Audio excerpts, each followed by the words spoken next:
Hello, Madridistas. Welcome back to another episode of Let's Be Real. And I guess today there's only one place we can start this. So, Mo, the boogeyman. Casemiro, right? Casemiro.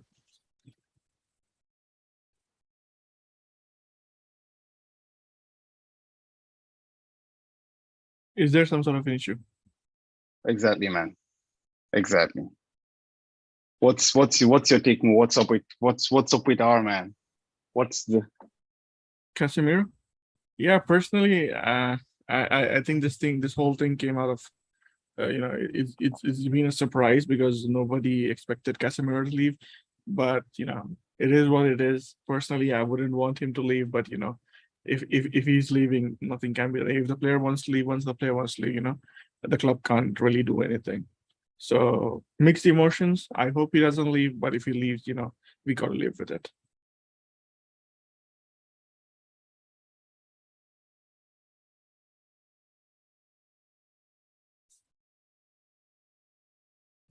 I see. So the question now is this, right? Like a player leaving, like this is a very, very pivotal player, And what keeps coming back to my mind always is the fact that about the Bermuda Triangle. Oh, sorry.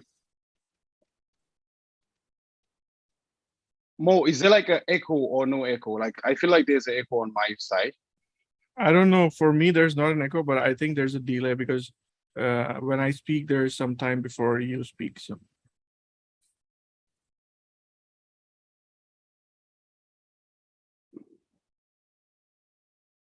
Okay. I think now it's solved. Actually, I had a technical issue. I left my YouTube open, so like it was like kind of I was hearing what's going on here. Anyways, sorry to our viewers. Like, it's just a technical thing. Anyways, we're back now. So I was gonna say like, what comes to my mind actually, is the purchase of David Beckham and the sale of Claude Makelele, during the Galacticos and the Pavons era. So, okay, I know that we're not at that point in place because, we have this French wonderkinds and what is not. Well, that's just the thing that kept reading my mind. So the question I'll pose to you right now is this.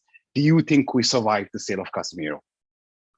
okay, this is a pretty loaded question. Honestly, I don't really think this is a situation that is like exactly comparable one-to-one with Claude Makelele, because I think when we let Claude Makelele go, we didn't really have anybody who could play that defensive midfield role. Because look at our options back then. I think Ivan Helguera was the only one, and he was playing as center back. So I don't really think it's like a one-to-one situation, especially given the fact that right now we have Tchouaméni and Camavinga who can play the defensive midfield role, although they don't play it as well as Casemiro does. So, and then there's also the option of playing David Alaba over there and having Ferland Mendy play at left back and Rudiger at center back. Although personally, I have never seen Alaba play as a defensive mid, but I've heard that he has, and I don't really know how well he plays that position, but it's a possibility that he plays there. So either way, I think with the arrival of Tchouaméni, I guess that is something that has unsettled Casemiro because personally, reading through the news, I heard that Casemiro felt like, when you're spending 80 million on a player that we did on Tchouaméni, he didn't really expect his position to be guaranteed in the long term, maybe 1 or 2 years, but after that. And from Real Madrid side, it's like right now you get the player's value. And 2 years, you don't know what value you get for him because he'll be 32. And as we know that Casemiro, he's heavily reliant on his physicality to get things done. So players like this can decline anytime. So for me personally, I think Real Madrid, they have sold players before and they have survived. So you can never say that Real Madrid is not going to survive a player. So because Real Madrid has to survive, there is no other option. I get valid point. Real Madrid have sold players before and they've survived, as you said. But what I would say is this: you talked about declination of a player in this certain age. What we can say is this: like with the advent of modern medicine, right? So just give me a second. I'll get my earphones. So what I would say is this: with the advent of modern medicine, right? So I would say like we see players now going to what age? Like for example, you can see with Cristiano, with Zlatan, and with Messi's, and even you can pinpoint to our own very own Luka Modric and Karim Benzema as well, man. Like it seems like they get better with age or something like this. So I think an important distinction that needs to be made is the fact that Casemiro isn't somebody like, let's say, Modric isn't somebody who's completely reliant on physicality, because this guy is a very high IQ player. He has the intelligence to adjust. And then Karim Benzema, like throughout his career, has never been extremely pacey or a striker that has relied on his physical gifts. He's been somebody who has used his intelligence, those quick 1-2 passes around the box, that movement, the ability to draw out defenders. I think that's why he succeeded. Casemiro, on the other hand, is someone I think who more than although there's some aspects of his game that I think will translate well, like the ability to position himself on defense and stuff like that. But then there's also the physical aspect of his game, out muscling opponents, going for the balls and stuff like that. I think that probably will be affected more. I think Cristiano is a completely different example, because Cristiano is Cristiano, but then even Cristiano, you can see the decline in his game, especially after that he had that injury in 2014. And then even after 2016, I think Cristiano has adapted and changed his game. And even Zlatan, I don't think right now Zlatan is like more known for his leadership skills than anything else. But his game isn't the same as Zlatan of maybe when he was 32, 33. So I think a decline is inevitable. But from Real Madrid's point of view, I think it's more about getting the fair value for the player. I see. Okay, so firstly, let's welcome Ritwik. So Ritwik, I'll just show you the same question I showed to Mo. So we were just we started based on the news about our boogeyman like Casemiro, the man who never gets red carded. Okay, so what's your take on the news, or should I say the rumors, or should I say, I don't know how to classify it. But what's your take on the potential yesterday? Yeah, I mean that's the thing, right? Like I mean, it's so, I don't know, because I just sit here and I just I can't put my mind to the fact that like Real will feel like they want to sell Casemiro. I don't think it's personally. I don't think it's that Real Madrid want to sell, because Real Madrid do want to keep him. And even Ancelotti, I think he's told him that he's an indispensable member. But the thing is, I think the offer from United, especially the financial reward, is too much. For me personally, I think the thing is, if Casemiro stays at Real Madrid, the maximum that he can hope for is to get a 1-year extension after this current contract expires. And right now, I think he's around 10 million euros per year at Real Madrid. And United have offered to almost double it, if not double it. So they're probably paying more.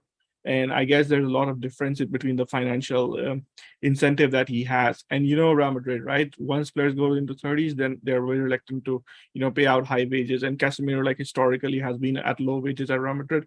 So I wouldn't begrudge him a move to United. Although personally, I think if it were totally up to me, I would be keeping Casemiro at Real Madrid. Yeah, because to be honest, I actually find it quite baffling, to be honest. And actually at the beginning of the show, you also alluded to the fact that Real Madrid spending 100 million euros on Aurelien Tchouameni as well, kind of places an element of doubt in the mind of Casemiro of what's going to happen or what's not going to happen. So it's really interesting. So let's get straight to his take on this. What do you think? Do you think we survive Casemiro, or the departure of Casemiro is the end of Real Madrid as we know it? I mean, we'll have to see how this one goes, actually, because I mean, Tchouameni is not exactly a like-for-like replacement for. I think that's pretty obvious. He's not a like-for-like replacement for Casemiro. But I like to see it from point of Casemiro. He's won everything there is to be won. I mean, it's the same Varane situation, if I may. If he wants to go, I think that's fair. Financial standpoint, it would make sense to him to get that money. And he's in his 30s. I think Mo was very, very right to say that. That United, if they're offering the said amount, then for him, I think it's very tempting at this point, because Real Madrid won't probably even match that anywhere close to it. They'll probably keep it to what they have right now. But speaking of, we can survive it. I think we can. I mean, we survived Varane, and at that turn, people thought that. I mean, we'll have to see what happens. I see. Well, for me, I feel I as the previous year, actually, I had reservations about Camavinga as well. So I'm also very on the fence on Tchouameni. Similarly, I was also I don't want to throw Tchouameni into the baptism of fire, in the sense that he has to perform right away at the instant. So I'd rather keep Casemiro and ease him in the same way we had with Eduardo Camavinga. But yeah, I mean, I just hope at the end of the day, Casemiro stays with us and moves forward. I think there's also a possibility that Real Madrid go into the market to get a replacement, because there have been rumors, by Mario Cortegana that probably Real Madrid will go into transfer market to sign a player, although they say not necessarily a midfielder. But I guess that could be something exciting. And I think there was an interesting question that you asked, Ritik. You said, is this the end of Real Madrid as you know? I guess it is, because Real Madrid can't play the same way that they did when Casemiro was here. This Real Madrid has got to be more dynamic, in the midfield especially, because we don't really have the shielding anymore, and probably the defense has to step up as well. Yeah, that's very valid, to be honest. But I mean, I wish Sinead was here. I know he's gonna throw a name into the mix, and I guess you guys can guess the name as well. The British prodigy Jude Bellingham, the Borussia Dortmund midfielder. I'm very very sure he was somewhere watching. He's gonna be like, yeah, this is the guy we need to go and get. Well, I don't know what do you guys think? Like, do you guys think this is someone who can potentially offset the loss, or rather help with the evolution of the Real Madrid midfield? Personally, even if Casemiro has said I wasn't a big fan of this, pursuit of Jude Bellingham. Although the thing is, like, it's supposed to be for next summer, and we don't know how the landscape changes next summer, because anything happen. We are seeing that right now with Casemiro. But the thing is, like, I guess there's some doubts about Kroos and Modric continuing after this season. I guess Jude Bellingham pursuit was keeping that in mind. So personally, even if Casemiro has stayed, I wasn't a big fan of having Jude Bellingham, because I think he's too similar to Camavinga and Valverde in the aspect that they're all box-to-box midfielders. Awesome. Yeah, and the creativity is the aspect that I think Real Madrid midfield lacks, especially the midfield going into the future. So I guess probably would have preferred somebody who's a little bit more creative, rather than going for Jude Bellingham. I see. Okay, so Ritik, I'll just show you this. So you're absent from the last post match of the last game. So I will just quickly, briefly, could you please just give us your reaction to the 2-1 victory at Almeria? Firstly, beautiful free kick was. I mean, I honestly did not expect that. I haven't seen. To be fair, I haven't seen a lot of Alaba and Bayern Munich, and it was after this game that I discovered he had taken a few free kicks in his Bayern days as well. So I think all in all, it was a good first match. It was a start. The boys are just getting to know each other, and I mean, this coming back into the form. So I mean, I don't really have any negatives from that match, but it wasn't the first game that we played last season, first game of the last season, but it was pretty good. I mean, it was very neutral to watch for me. It wasn't like, okay, we were pretty bad or we were pretty good, but yeah, it was a decent game. I did not expect much from the first game anyway. So yeah, we'll see how this goes. We were there, we played that.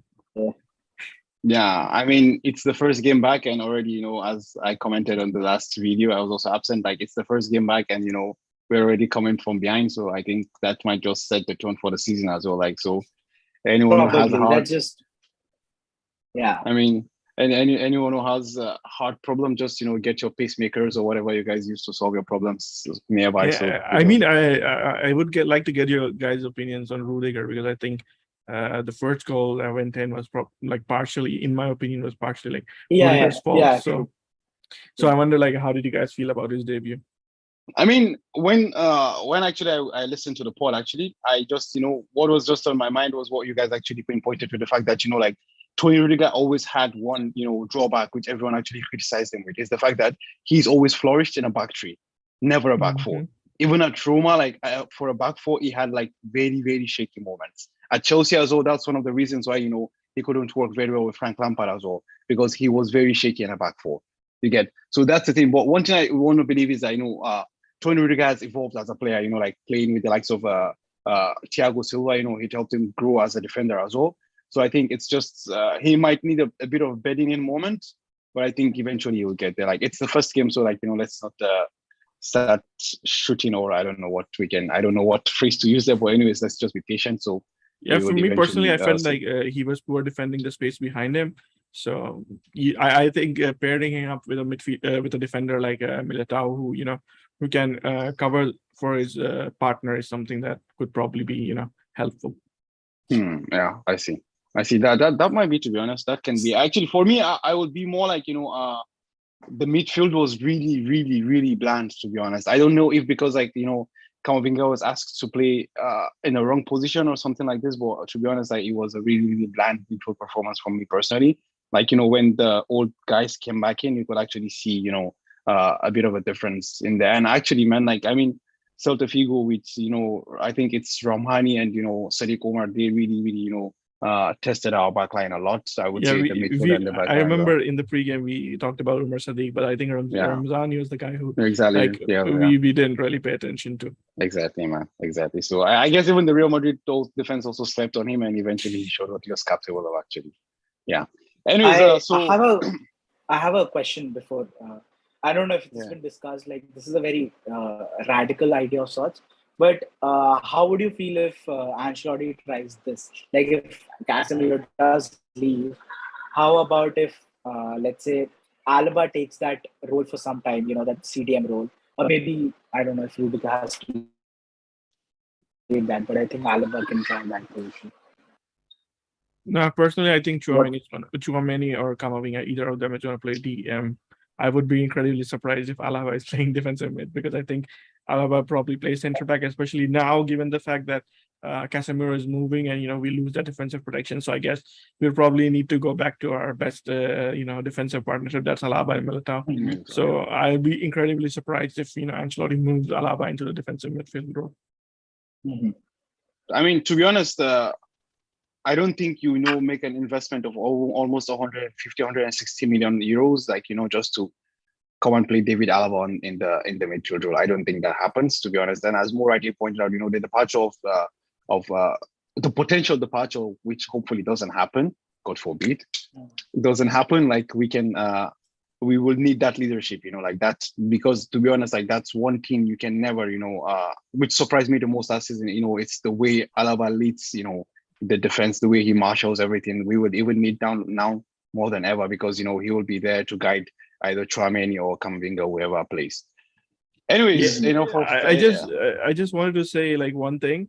You said it's like 150, 160 million. I would just like to point out it's like only 110 million. All right, it's not 150. How is it 110? Like I think it's 80 million for Tchouaméni and 35 for Tchouaméni is a potential 100 million euros transfer, right? I mean, the potential hasn't been reached yet. If it is reached, then we'll have had a good player on our hands. I mean, the point is he's just 100 million euros player, so that's the thing. I mean, even if you consider 100 million, it's still not 150, 160. No, I mean two players. Like I was saying, two players. Like it'll be like 130 million. Anyways. Okay, then 130. Sorry, I just been pedantic, but I really need to get the numbers right. All right. Okay, guys. So moving on to we quickly touched on the Almeria game. So let's talk about our game on Saturday. So we're playing Celta Vigo. So Celta in the last game, drew 2-2 in the 96th minute. They conceded in the 96th minute, unfortunately. They gave up a 2-goal lead against Barcelona's Espanyol. And then so they come into this game in a bit of form, like I would say, because their main man, their target man, Iago Aspas is off for the season. However, unfortunately, our man is not yet off for the season, Karim Benzema. So what do you guys think? Is this the game where Karim Benzema breaks his luck? Retweet, can you just to see what you think? I don't know about that, but I think Iago Aspas will definitely score. He has a good record against, a decent record against Madrid, so to say. So let's see. I think Benzema might get I don't know. Benzema was lukewarm in the first, except a couple of moments here and there. He was well managed by the defense. And let's see what happens. And I mean, if you put 5 players around him, you can say you managed. Yeah, exactly. I mean, that is true. That is very true. And I think all the La Liga teams would do that this season. I mean, it's pretty obvious, right, that they are going to do that. That's a strategy that they will go for. That's the first thing that will happen on the field. That they will put a couple of players always tagging Karim Benzema. That's something very valid, though, to be honest. I mean, yeah, I would also expect something like this given the form which Karim Benzema is in right now. So, I mean, neglect him at your own risk, or just double man him at your own risk. I would say you need 3-4 people to stop that man these days. Yeah, So, I yeah. hope one of these days, one of Alvarez's shots goes in because the dude is like trying from Yeah, last I know, season. right? Yeah, man. Like one day it will go in for sure, man. One day it will go in. It will go in. Like That's the one thing, of man. those shots has to go in. Come on, like the goalkeeper, like they have done enough of those saving those shots. So I'm hoping like against Celta at Balaídos, so that would be the lucky day because we'll definitely need it. Yeah. So actually, here I am reading that Celta hasn't won against Real in the last 16 games. Actually, like Yeah. the last game they won, it was in 2014. And I personally don't, although we're traveling down to Vigo, I don't think we will have any banana skin. What do you guys think? Is the potential slippery slope here or what? I think Celta is always a potential slippery slope because Celta, like you can never tell like what kind of team they would put out, like what kind of performance they put out on the given day. Because last season, I think the last time we traveled to Vigo, we had a pretty slippery game, because I remember we won it very narrowly. I think Benzema missed a penalty or something, so I guess it would be a tricky fixture again. I see. So for me, actually, I'm expecting, because eventually almost everyone scores against us these days. I don't know what's up. So I'm expecting, another. I mean, Frankfurt didn't score against us. There's only been 2 games. Okay, valid. Yeah. I think Mo is just set out today to just disprove everything I say. Anyways, no, it's all good. We take that. Yeah. So I think for me, I think it's just gonna be one of those games, where they score, we score, and it's gonna be another Thibaut Courtois masterclass, something like this, as usual in literally every single game. And yeah, I'm just hoping from some Vini magic this time around. Weaving around and pushing through and moving up and down and see eventually what happens. And actually, one interesting stat I saw today was Toni Kroos has scored against Celta more than any other team. I think in La Liga he has 6 goals against them. Really? Yeah. I wasn't aware. I thought it would probably be Athletic Club Bilbao. That's the one I remember him always scoring. And then I saw and they were really, really good goals, nice placings, into the top of the net and stuff like that. I was typical wow, Toni Kroos goals. Exactly, typical Toni Kroos goals. And I was thinking, okay, then I'm totally down for this. I want this to happen again. I'm down for that, man. I don't know. What are you guys looking forward to see in the game? Yeah, for me, I hope to see Benzema score, and let's see how Real Madrid adapts without Casemiro in the fold. What about you, Ritik? What would you love to see? I think I'm expecting Vinny to score a couple of goals. A couple of goals. I just couple of goals. I think he should start scoring them as soon as possible. Yeah, also, and Mariano to score 9, as always. Yeah, that's always there. I mean, that's unsaid, right? I mean, how do you not expect your goals? Yeah. Okay, Richard, then since you talk about goals, can you just give us a prediction? What do you think will happen in the game? What's what we're looking at? I think I'll go for 2-0. That's optimistic, but I mean, from the defensive side of things, but let's see what happens. Okay. What about you, Mo? What do you think? I've opposed you a lot today, but then I'm just going to stick with your prediction for the game and say a 2-1 to Real Madrid. Yeah, I think I'm also in that kind of in that mood as well, 2-1 to Real Madrid. But I want to add this, so let's get a Toni Kroos goal and just make it a 3-1. So yeah, I will go for a 3-1 goal. Hopefully. Yeah, exactly. And yeah, we have Amir in the chat box. Yeah, Amir, man, it's King Benzema all the way, man. It's King Benzema all the way. No doubt about that. No doubt about that. Okay. I don't know. Do you guys have anything to add? If you guys wanna? Not from me. Pitch up on something. I guess it's I think it's just from here on out, we just need to see how the Casemiro situation develops, because I think tomorrow and Saturday, these are the 2 key days. If he doesn't leave by Saturday, probably it's not happening. Yeah. Actually, the decision would affect the starting lineup, or will he play? I definitely think it will have an effect, because I think if he decides to go, he'll probably not play.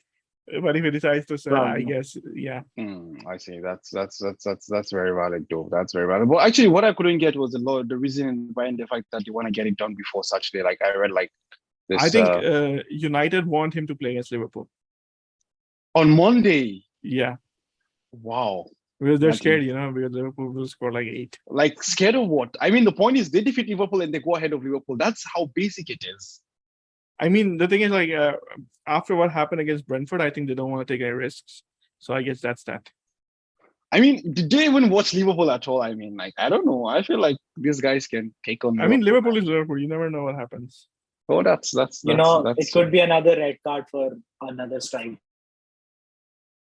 I mean, we'll have to see what happens. I mean, Liverpool doesn't even have a striker right now. All the strikers are out, Jota and I mean, Nunez probably and Milner. Bowie. I mean, probably just Milner will play a striker. Who knows? Who knows? Okay then. Let's, as more rightly point out, let's keep a close eye on the Casemiro thing. Hopefully, it develops the way we want it to, which ends with Casemiro staying. But I think the man is. I don't know. What do you guys think? Like, I feel like he deserves a pay rise, though. Don't you guys think? For me personally, like, I was surprised when I learned like how low he was played. I guess it was like a couple of years back. He was like one of the more underpaid members, and I guess it's the same thing with Dani Carvajal, because I also think he's one of the more underpaid members at Real Madrid, because given the amount of money that we're paying the likes of Luka Jovic, you would think that these guys would be paid more. But I guess he deserves a pay raise, but the pay raise has to come from somewhere. I guess Real Madrid, with Florentino Perez, it's not just what you bring on the field. You also need to bring something off the field for him to pay you accordingly. Yeah. So I guess that's that. Yeah, that's a very valid thing. But I mean, anyways, yeah. But then to laymen like us, like 10 million euros ain't no peanuts as well. So I mean, to fans, nothing off the field matters. It's just on the field thing. Yeah, exactly. Yeah, if it were up to me, I would take all of Rudiger's money and give it to Casemiro. All of Rudiger's money? You want him to play for free? All man. right. Like, the hate for Rudiger is that much. I don't hate it, but I'll be honest, I'm not a big fan of the signing of Rudiger. Although I think Rudiger is a good defender. No. So we have help us out in some aspects. We have not shut down in the chat saying Casemiro, please stay. Do you think Tchouaméni is ready to take the CDM position if Casemiro leaves? I think not shut down came in late. We actually discussed this at the beginning of the show, but just, I mean, we're not gonna break. We're not gonna turn down any question from our fans. So more Ritvik, would you guys just like to answer him? He's saying, do you think Tchouaméni is ready to take the CDM position if Casemiro leaves? I mean, even if he's not ready, he has to, right? Valid. I mean, for him, it's now or never. I mean, not never, but for him, the time is now, essentially. I guess, in a way, it could be a blessing for Tchouaméni, because now he gets a consistent, run at the CDM position. Otherwise, like, if you play one bad game, probably, Ancelotti loses trust in you and benches you for Casemiro for like the whole season. But right now, Ancelotti also has no option. He has to play Tchouaméni or play Camavinga. So I guess that continued game time probably helped him out. I mean, I'm going to bring a United the potential. You guys, I'm going to bring a United reference here. We're going to become the McFred of Spain. Every week we curse on McFred. And every week we curse on Aurelien Tchouaméni for that case. Because I'm not going to curse on Tchouaméni, because I'm sure this guy will step up and deliver. That's the point, man. After you wait for 6 months and 8 months and 10 months and he still doesn't deliver, you become McFred, man. Like, that's it. Yeah, I don't think you'll have to wait that long. There's a reason why everybody wanted him. Okay. I will just remind you that, Fred and Harry Maguire were at the top of the list for Pep Guardiola once upon a time. So I mean, let's be honest. The reason why Maguire and Fred aren't playing well is because they've been put into horrendous positions by the managers. I mean, Erik ten Hag was asking David De Gea to play out of the back. Like, what kind of a manager does that? Okay, so now you're shitting on Erik ten Hag as well. Wow. I mean, if Casemiro goes to United, I think Fred's performances will improve by leaps and bounds. So you think they play Casemiro and Fred together? I think Casemiro would be the holding midfielder. Fred probably comes in as center mid. I think it's Casemiro even if he comes as a substitute, I think he'll get some chances to play, because I think Fred for Brazil is good, right? He's not like rubbish for Brazil. I mean, it's Pogba for France as well, man. I mean, it's Maguire for England as well. You see, that's the thing, right? Both of them lack the Casemiro-like player, right? For France, Pogba has N'Golo Kante besides him. And, for United, he had to play with Scott McTominay and Fred. Both of them were not holding midfielders.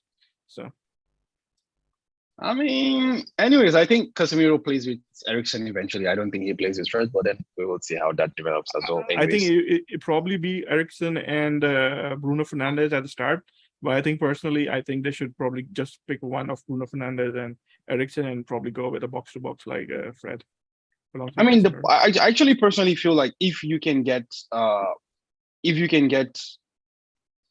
Casemiro, I don't know if you guys would remember, like in 17, 18, City had a double 8 with Silva and Kevin De Bruyne. But the only reason why this was working was because they were like workhorses. Like if you can convince, like I mean, I think this thing. I think United's core is more suited to playing a counter-attacking brand of football. And I guess with if they mirror something like that we play, I guess that's something that would help him out because Ronaldo is a fox in the box. Rashford has pace. Even I think Jadon Sancho has the ability to take players on. So I guess a counter-attacking brand of football would suit them more than a possession-heavy football that Ten Hag seems to want to impose. I'm actually going to correct the sentence that you said. Like Jadon Sancho has the ability to take players on. It's past tense. Had the ability to take players on in the past, not right now. Okay, moving on. We have not shut down again. Like, man, thank you for the questions, man. You're keeping us engaged. So he's asking us here, like, who do you think should be our next manager? Nagelsmann. I wanted Klopp, but he extended his contract. I mean, man, why aren't you putting my man in the list, man? Not shut down. We had Mauricio Pochettino on the market. He has no job right now, man. You should put him on the list at least, man. Show the man some respect. Okay, Ritwik, what would you say? Nagelsmann, Klopp, Pochettino. I mean, right now, is that really something Real Madrid wants to think about? No, not now. Like just the next manager. Like it doesn't have to be today. Like it can be 1 year later, 5 years later. It doesn't matter. Not sure. Probably Nagelsmann would be the most suited one, but I mean, Klopp wouldn't work in Real Madrid now, would he? Because I think Klopp has the kind of midfielders he likes, right? Real Madrid in Camavinga and Tchouaméni. Actually, but I think we've discussed this on our pod before as well, because like Klopp has this philosophy of like one style of football that is, it's with the tactics and all. We've discussed this before, and I don't think that really works at Real Madrid, and I don't think it will work in Real Madrid. So Klopp, I mean, I don't know. It'll be quite interesting to see him at Real Madrid, though. But I think the current type of players that Real Madrid are signing could work with Klopp. But personally, I don't think neither Klopp or Nagelsmann will be the next Real Madrid manager, because I think Nagelsmann, I would have some doubts because of his handling of Lewandowski. He was trying to teach him where to be in the box and how to score a goal. So I guess that side of thing doesn't fly at Real Madrid. Personally, for me, I think it's going to be either Raul or Pochettino who's going to be the next manager for Real Madrid. And I think there's a good chance that Raul will be the next manager. Mauricio Pochettino, guys. That's the thing. Like, really, I always try to, point to people, though, like, is that, to be honest, Mauricio, actually, like, I think the discussion we had with Mo the other day in the group, like you were saying, like, the coaches at United weren't using what was at their disposal and what is not. I think one thing people refuse to realize is that Pochettino at both Southampton and Spurs used the people he had to the best of the abilities that they had. Like, he wasn't someone that was like, kind of say, okay, I had this philosophy or no. He saw that he had young mobile players and he coached them to run faster than everyone in the Premier League. And that was just it. So I feel like, he's going to be the perfect person, because like he doesn't have an exact identity on, like, as Richard, like he pointed out with Klopp, he doesn't have an identity. And also we don't have an identity. We just have players that coaches come, coach them, and they win trophies. Simple. I think the only drawback with Pochettino is his ability to manage, because I think the whole PSG debacle has like put a big question mark on it. For me personally, I think it would be either Pochettino or Raul. For me, I think Raul is probably going to be the next manager. That's my thinking, because as someone said, Raul is inevitable. Raul is going to happen at Real Madrid sometime. Yeah, so, Raul is inevitable. Yeah. Also, I think historically, managers with good man management skills have often succeeded at Madrid more than a certain philosophical style of football. So, I think he's very right. Mo is very right that Pochettino does not fit that category very well. I mean, the point is Paris Saint-Germain is not a good sample, though. Like, because the point is that I'm just saying it's a question mark. I'm not saying it like totally rules him out, but it's just a question mark. I mean, it is if you think about Real Madrid, like PSG is they're just trying to be a new brand of Madrid, right? PSG is Walmart Real Madrid. Exactly. Yeah, that's the word, man. Walmart Real Madrid, man. They're just trying to be, I don't know, poor man's version of that. But I think what's happened actually eventually becomes this, like for Paris, the players are bigger than the club. But at Real Madrid, like the club is a brand. Players, I think I like to correct you. Player one, just the one. Nah, man. I feel like even Paredes feels like he's bigger than whatever they have there, man. So that's the thing. Oh no, they can all feel they are, but there is one man who is bigger than the club right now. Okay. So yeah, like, I think that answers not Shutdown's question because you're also talking about Raul, and Amir is also saying Pep is greater than Don, Carlo, or okay. I wouldn't say. Yeah, for me, Pep can be the greatest manager of all time, but he's not going to come to Real Madrid. So and I'm going to hate him always. Exactly. That's just it. That's just it. Okay, Madridistas. So let's take the last words from the guys. Ritwik, any last words? I think you're not going to die, right? Because he's asking for your last words.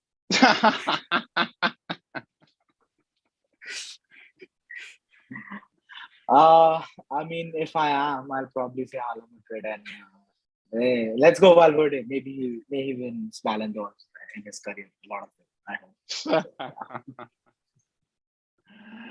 hope. What about Mo? What you got to say about the?